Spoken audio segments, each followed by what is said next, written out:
started as resellers. So we were reselling branded footwear and apparel.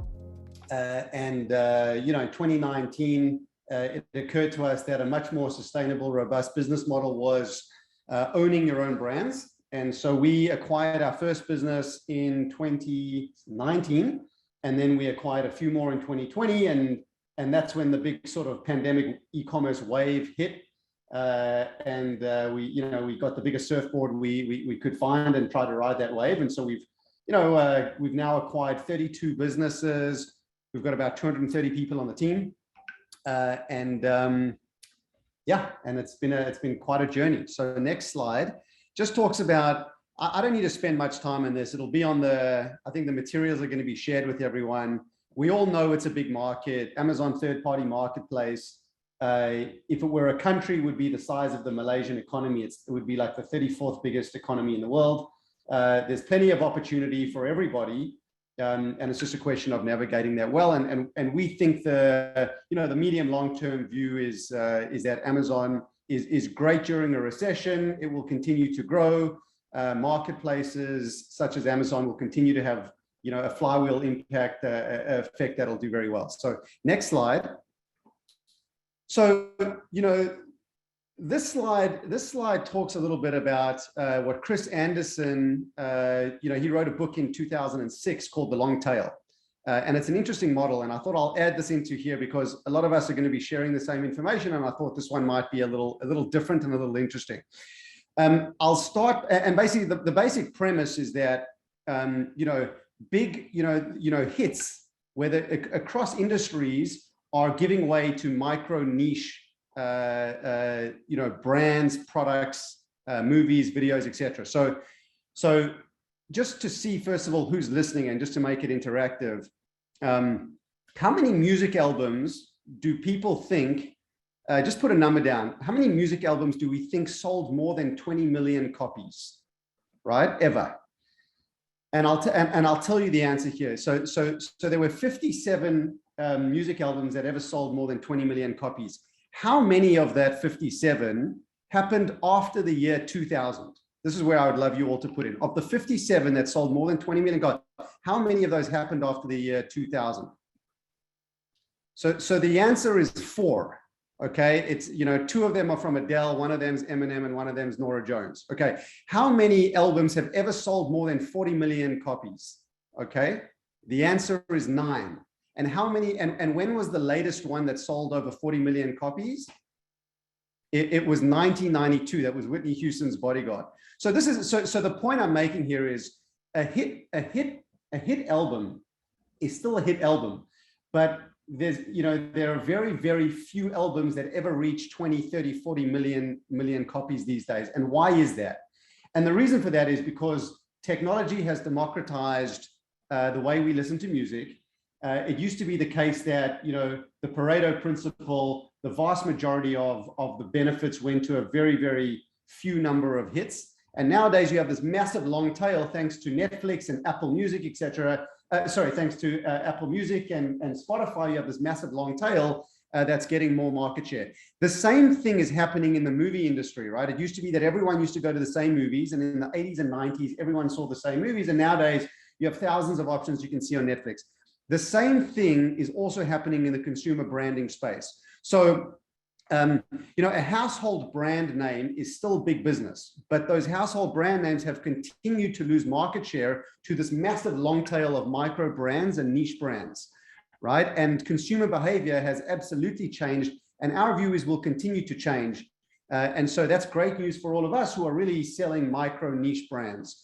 The other thing is that marketplaces, we think, will continue to dominate because the customer acquisition cost relative to the lifetime value, that equation is very strong for marketplaces because they have so much selection and keep bringing people back. And so it's relatively much cheaper for Amazon or Target or Walmart to attract the customer than it is for a standalone Shopify store. These micro brands that we all sell tend to do really well on marketplaces. Also great news for all of us, right? And so like every industry in the world, it matters not just what you do, but how you do it. And like every industry, there will be a handful of winners. Okay, next slide. Okay, but like every industry, there'll be a handful of winners and a handful of folks that struggle. The near term is fraught with a lot of danger and difficulties. What happened to the land grab? In 2020 and 2021, it felt like a race. As an aggregator, I can tell you, it felt like if you missed a deal, shit, someone else is going to take that deal. You better not miss it. You better get this deal. And so guys were paying up, and multiples went from 2.5, 3 times to kind of 3, 4, 5, 6 times plus. And you really felt it, because if you missed a deal, the next one a month later or whenever it was more expensive. And so we really felt that. And aggregators were trying to play this game of not growing, you had all this capital. It was easy to raise capital. And so you want to spend and deploy the capital, because if you don't deploy it and spend it, you're not going to be able to raise another round. And also you're going to get left behind if other guys are growing faster than you. And so the problem is, what then ends up happening is you grow faster than, most of us probably grew faster than expected. And so the old adage that you're more likely to die of indigestion than you are of starvation is absolutely the case. And we've all started to see that, when you're buying a business, in our case, we bought a business every 2 weeks of last year, right? And so that's pretty aggressive growth. Our post-acquisition performance happens to be very good. And so we feel like we've digested it well, but that's also because we've been operating on Amazon for 5 years and we had a really strong foundation. The challenge is, if you're growing too quickly, you can only make 2 mistakes. You can grow too quickly or too slowly. And the bigger I think everyone felt the bigger mistake last year was growing too slowly, but it turns out now that the market has changed, that growing actually too quickly is a much more dangerous thing. And so what we've seen is margin compression has happened across the ecosystem, roughly 700 basis points. Of all the businesses we looked at in the last 6 months, we've seen roughly 600 to 700 basis points of margin compression on average. Most of that is Amazon advertising, as well as logistics and 3PL fees. As guys have said, I don't have to tell you, raising equity today is much, much, much harder than it was a year ago. A year ago, you click your fingers and someone would write you a $20 million, $30 million check.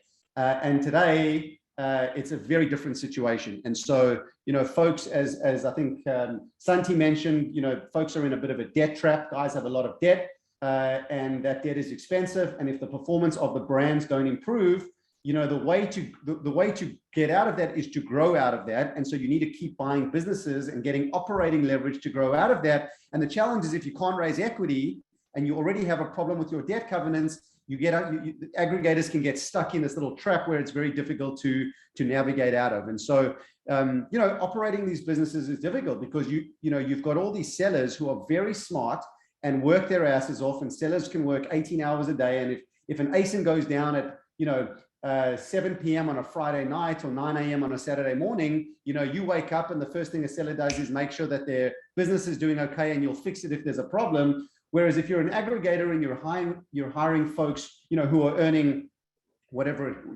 it is, in the US, maybe 60, 70, 80, $100,000 a year, and those folks are working 9 to 5, and an ASIN goes down on Friday night. Are they checking it on Friday night, or are they going to wait till Monday morning at 9 a.m. to check the ASIN? And so there's all these implications of scaling a business, putting in place process and SOPs that takes time to develop. And when you're growing very quickly and trying to digest so many businesses so quickly, it really becomes very challenging. So next slide. So look, in terms of the business model and how it's likely to play out, I think, and there's a little quote from Warren Buffett there, that a great brand is one that has a moat. And, folks used to talk about Fifth Avenue. Folks used to say last year, I remember there was an article where it said, buying an Amazon brand is like buying Fifth Avenue real estate. If you have a lot of reviews, it's a moat, and it's like buying Fifth Avenue real estate. It's a very safe and secure investment. That is absolutely not the case, right? I mean, these businesses, even if you have a lot of reviews, are not super sustainable businesses, in the sense that if you just bought it and did nothing with it, how well would that business do? Right. And, Warren Buffett and Charlie have said, great business, they would rather buy a great business with a poor management team than a great management team with a shitty business model, because even the best management team can't fix a bad business model. And the point I'm making is that if you don't continually work on these brands, they eventually lose market share over time. The exception to that is if you have very, very strong brand identity, so you have a real brand, or if you have, let's say, a patent, which is very defensible, right? And so if you have a patent, it's very hard for your competitors to chip away market share.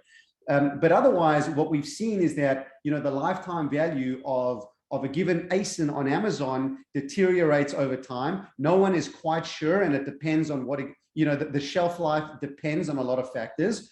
But these aren't businesses that you can just sit on your hands with. And so I think I'm at time. But anyway, the point is, there's a lot of work that has to be done to continually innovate and optimize these businesses.